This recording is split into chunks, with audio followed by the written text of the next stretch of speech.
Rafeal Devers has been the talk of Red Sox spring training, but maybe not exactly for this reason just yet. Welcome back into the heart of Boston sports. I'm your host, Jace Andrews. And before you come at me, before you go in the comments and start typing your hate comments, I don't want to trade Rafeal Devers. You're dumb for trading. Why would we do this? I don't want to trade Rafeal Devers. I do not. However, the purpose of this video is to look at what the Red Sox would get, in theory, if this were to ever happen, because the internet is a fun place and I like to talk fun Red Sox topics. And right now, because the Yankees and Red Sox game got canceled, I wanted to talk some Sox ball. So I kind of looked up just some crazy trades. Bleacher Report actually released 8 of them, and they included some pretty high-profile players, maybe one of which ended up on the thumbnail, and the reason you're here. So let's start off kind of with this. Rafeal Devers should be a Red Sox for the rest of his career. You already have him locked up until his age 36 season, and you're paying him less than $30 million a year every single one of those years. I know that Chaim Bloom is not exactly the most loved person in the Red Sox organization, and even when he was here, he was given a tough task. However, I do think this is one thing that he did right, and that was lock up Rafeal Devers. You can talk about the Mookie Betts trade all you want, or things that he did or didn't do. However, Rafeal Devers being a Red Sox for his career was executed by Chaim Bloom. Now, obviously, the promises that were made, they can't really be, I guess, given now that he's gone. That's not something that Rafeal Devers can hold on to. So that leads us into the trades that Bleacher Report released, and let's kind of talk about each and every one of these and break them down. And again, I'm going to go with face value on this. I'm not worrying about, how many years of eligibility each player has, what the contract status is for each player. I'm just basing this on face value. Let's start with that. All right, let's go into the first trade, and this one goes to the Tigers. You're getting a former number 1 overall draft pick in Spencer Torkelson and Alex Lange right there. You're also getting Bryce, the Tigers' number 5 prospect for Rafeal Devers. Now, face value, again, Torkelson, as much as I love the guy, has not been a first-round draft pick. That's not a guy that I see being anybody of note or anybody up to Rafeal Devers' caliber. Do I think he's a good player? Yeah. Do I think he has great potential? 100%. But is he alone worth Rafeal Devers? No. And I think that is the big thing you have to look at in these trades, because Alex Lange, yes, would be a great addition to the bullpen, but you're talking about a first baseman and trading away a third baseman. And you already have Casas, who we've talked about as, is he going to stay on the Red Sox all year? They've been trying to trade him basically all off season. They were honestly making multiple deals with him that just never ran through. You're also getting a shortstop on a number 5 prospect. Guess who also has a shortstop? Trevor Story. Guess who also has a shortstop? Marcelo Mayer. There's no point to do that trade. That's just face value on that one. That one makes completely no sense. And again, forget years of eligibility, years of contract status, whatever. Obviously, Torque being a rookie, or still in that rookie contract, I believe, he is going to be a good addition. But he's not worth Rafeal Devers, and I think he has to be the face value card that you can say, is this guy worth it? Because he's going to be the one that immediately we punt into the lineup and does something. So automatically, not in any world am I doing that trade for sure. Let's go to the next trade here that Bleacher Report conducted up, and this one I think is honestly on the better end of these trades. It's the Dodgers getting Rafeal Devers, and the Red Sox getting Max Muncy, immediately a third baseman / platoon player replacement with Tristan Casas. You have Chris Taylor, which, I would question or not whether he would even be worth it in this deal, just because you already have enough outfield members. He'd be a good utility member, but you have Ceddanne Rafaela, who could be super utility. Bobby Miller, I love in this one, though. I think he is going to be a stud. I know he obviously got the ball to the head in spring training. He's had some injury struggles, but he is by far the one that I look at in this trade. And then Alex Freeland, again, a shortstop, is the Dodgers' number 4 prospect, not ranked all that high, though, on MLB's top 100 prospect list, so I'm going to kind of throw that a little bit away just because Marcelo Mayer is my idea that the Red Sox will have for shortstop in the next coming years. Obviously, you have Trevor Story on lockdown for the next 3 years, and then Marcelo Mayer, you have control over him for a while. But again, looking at this trade from face value, I honestly don't mind this one. Again, I'm never trading Rafeal Devers for any of these. However, this one is on the better end. You get Bobby Miller, who is a really, I think, an underrated pitcher in a lot of aspects. I think we haven't gotten to see his full potential yet. You also are going to get Max Muncy, though. Here's your plug-and-play third baseman, should you even want him. He also can play DH, so if Rafi is so, apparent to say, I'm not going to play DH, well, guess what? Max Muncy will, because he's just going to do that. Now, again, I think that at face value, this is still just not worth it because of the years of control of Rafeal Devers and Bobby Miller. Great pitcher, but again, you're also really doing something that I don't like, and that's doing another trade like the Mookie Betts trade. So none of these trades will ever happen, but again, it's just fun to look at. Now going into our next trade here, the Mets prospects would be a nice addition. You get Rafeal Devers to the New York Mets, and then Starling Marte coming back, Brandon Sprout, the Nets' #1 prospect, and Drew Gilbert, who, I gotta be honest, I do love Drew Gilbert, and honestly having an outfield of Jaron Duran, Cedane Rafael, Roman Anthony, and potentially Drew Gilbert in the next 4 years, that rings a bell for me. However, Starling Marte being the only MLB player on this list really does strike me as odd for Bleacher Report to kind of go at that one, because that one just seems like it wouldn't even be offered. I think the Mets would have to understand that they're getting Rafeal Devers, and at the same time, they did spend a lot of money. They have Pete Alonso. In my mind, because he signed that contract, I would have to include him in there too, just because that doesn't make sense to not get a star player back. I'm not, trying to crap on Starling Marte, but he's not Rafeal Devers in any facet. And a #1 prospect is great. You're getting another pitcher, and I think pitching is the one thing that I'm not going to say the Red Sox have lacking in their farm system. However, it's something that they could definitely improve upon, and that right there would be something to do. But Drew Gilbert is the prime possession in that one. I really like what I've seen from him in pretty much every level he's played at. He's succeeded, so I would like to think that he would be really good. But again, you're trading for prospects for Rafeal Devers, and so that one is like you have guys coming to your organization that you don't even know will succeed yet. I mean, talk about the trade where you got Jeter Downs and Alex Verdugo from Mookie Betts, just to throw one out there, huh? How's Jeter Downs doing on the Red Sox? All right, he barely, if ever, played. And then, Alex Verdugo, yeah, he became a Yankee and one of the most hated players in the Red Sox organization over the past 2 years. So that worked out great. Let's go to the next trade here. I'm getting on some other things that don't need to be mentioned. To Trout, and I know this is the big one. This is the one that's like, oh, hey, this could be a nice thing. Well, the Angels would get Rafeal Devers, and the Red Sox would get Mike Trout, the Angels' #5 prospect, which is a left-handed pitcher, and then $100 million in cash. This is where you almost can't look at it at face value, just because the $100 million in cash has to go to something in a lot of aspects. And obviously, Mike Trout signed a giant contract. He's going to be on the roster for a long time for the Los Angeles Angels, or I guess the Boston Red Sox in this case scenario. But I do think that this trade is just not worth it, given the fact that Mike Trout has been injury prone, and you're moving him to right field. And as much as I want to sit here and say that if Rafeal Devers did request a trade, the Red Sox would get a good package and that there would be something out of it that could be positive.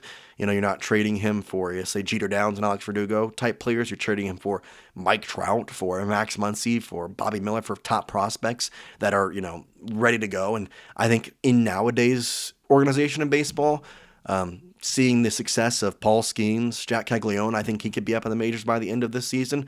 I think that prospects, especially top ones, are becoming more and more likely to really work out and make trades a little more easier for organizations to accept. But at the same time, again, you're looking at Mike Trout and a left-handed pitcher who, again, is a good prospect, but Mike Trout has been injured, and the outfield just doesn't really need another outfielder. It doesn't. I sit here and say this, but I truly think the Red Sox have the best outfield in all of baseball. You talk about it from top to bottom, even, and again, we'll throw in there that we have 5 outfielders. Let's just start with that. We have 5 outfielders that I think could be major league level ready by opening day. You have your main center fielder in Cedane Rafael. I think Jaron Duran could play there as well and make Rafael a super utility man. You have Roman Anthony, who I think will end up being the right fielder this year. I could see him transitioning to left in the future, because if you have Duran's speed and you have Cedane's speed, I think those guys should be in the bigger parts of the park, which would be right field and center field for Fenway Park. However, I do understand Jaron Duran knows the wall, Cedane Rafael knows the wall, keeping them on the left side of the outfield. That does you some good work there. And Cedane can cover a ton of distance. So I think Roman would be fine playing a little bit shading to the right in the right field.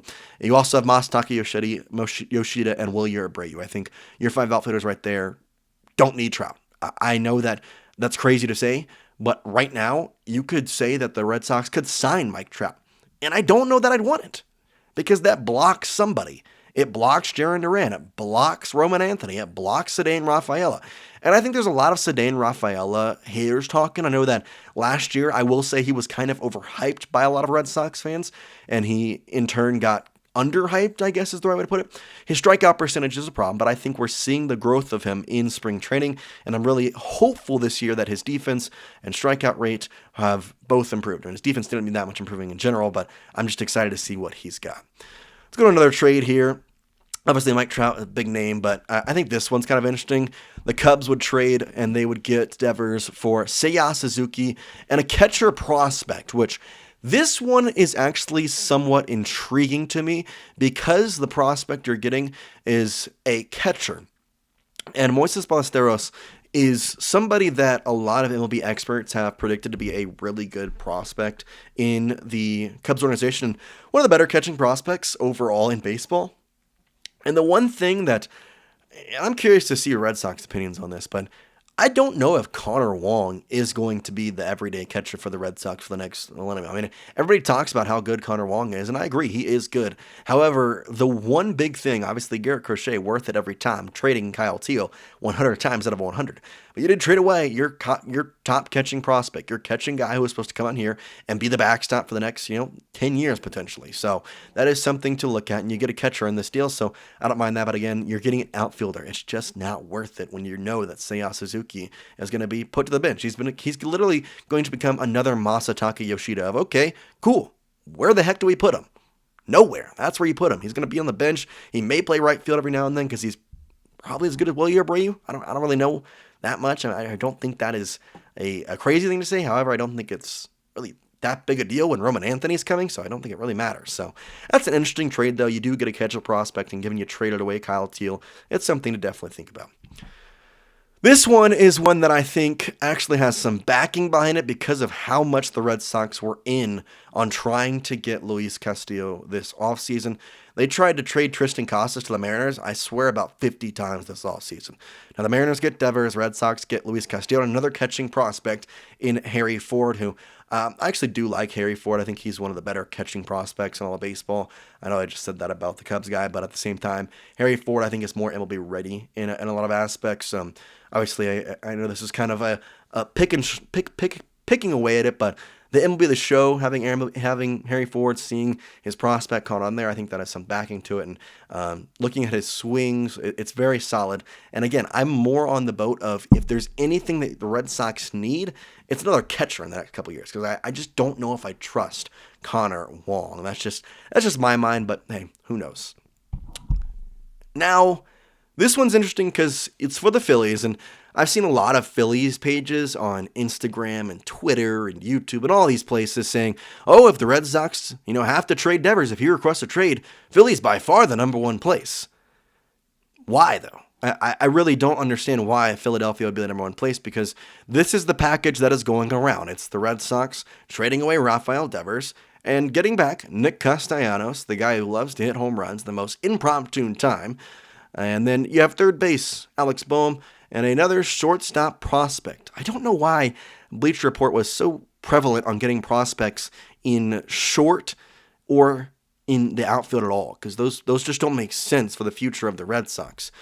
I find it interesting, though, because there is a lot of things that you can kind of look at in terms of you're getting two major league level ready guys right off the rip. So that's really solid. You're getting Castellanos, you're getting Bohm. Bohm, I think, is still a guy that has, I think, his prime still to come. I really think he's underrated on that Phillies organization, and I truly think he'd be a great, plug and play for Rafeal Devers. Does that mean that he should play? No. Does that mean the Red Sox should trade for him? Not a chance. Especially when the prospect you're getting is another shortstop. You don't need a shortstop. It makes no sense.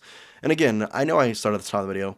No one's ever going to trade Rafeal Devers. But again, I just like to see how asinine these trades are at times, because the internet is wildly undefeated when it comes to trying to put out the most crazy stuff. And I know I'm kind of leaning into it, but hey, I find it fun. I do think it is fun to go through these. So the Phillies, Castellanos and Bohm, it's just not doing it for me. Here's a trade that I actually kind of think, okay, well, this might actually work. You get the Blue Jays, and you trade them for Vladimir Guerrero Jr., a 1-for-1 swap. Face value, Great looks. Great job. That seems like a pretty good one-for-one trade. You can plug Guerrero in at third base whenever the Red Sox decide to move off Casas, because I just feel like that's coming in the next couple of years. Then you could easily trade away. You trade away Casas, you put Guerrero at first, and boom. I mean, and Guerrero will play DH a majority of the time this year at the Blue Jays organization in my mind. I know they got Anthony Santander. The Blue Jays, I still think, are the fifth best team in the AL East. I don't think they're getting any really better this year from what they did last year. Yes, it's the last year of Guerrero Jr. Yes, it's the last year of Bo Bichette. I don't think they did enough. And I think next year the Blue Jays are going to crumble down, and it's not going to be good. I think AL East, though, best organization, best side of the league in all of baseball. It's not close. So there's all the trades that Bleacher Report kind of released here, and I know we went through all of them, but I think there is a better plan, and I want to start with kind of looking at the future. Here is Alex Bregman's contract. It's the 3-year contract at a $5 million signing bonus. But forget all the numbers and hoo-ha, whatever, it doesn't matter. The bottom of the screen is what I want you to look at. Player may opt out of contract after 2025 or 2026. Alex Bregman has smashed in Fenway Park. Smashed. He has done some career numbers. He has some of the highest OPS and slugging percentages in Red Sox Fenway history in terms of plate appearances and kind of doing a bunch of, I'm going to say nitpicking stats, but still very crazy stats. If he goes out there this year and playing third base, not playing third base, who cares? He's a good defender. That's what matters for him. And he starts crushing the ball. We see 2019 Alex Bregman. We see him get off to a hot start. He bats .315 with 30-plus bombs. I think $40 million is a lot of money to turn down. He's one of 5 players making that in his AAV. But if he is getting $40 million from the Red Sox this year, and he bats .320, 30 home runs, I'd say even in some aspect vies for an MVP or something of that caliber, I almost look at it as he could opt out. And this situation immediately becomes moot. Rafeal Devers can move right back to third base. But will he want to? Will you want to move Rafael? Would he want to go back if you get him off there and go play DH? I think the Red Sox have long been known that they want Rafael Devers in a designated hitter role. So, move him there now. Don't let him have a decision. If he requests to trade, tell him no. Maybe he won't play, and that's where the thing's got to look at. But I truly think that this was just handled poorly all around, and that's why these trades are being discussed at all by any media outlet. And do I like discussing Rafeal Devers trades? No. Is it fun to discuss? Yeah, kind of. I kind of like to look at what the Bleacher Report has cooked up, because they do put out some crazy stuff. But yeah, that's all I got for you on today's video. I appreciate your time, and please don't be mad at me. I just wanted to make a fun video. I was curious to see what y'all's thought are. Do you think that they should trade Rafael Devers if he keeps complaining like this? What are your thoughts? Let me know in the comment section down below, and I appreciate you'll see you on the next episode of The Heart of Boston Sports.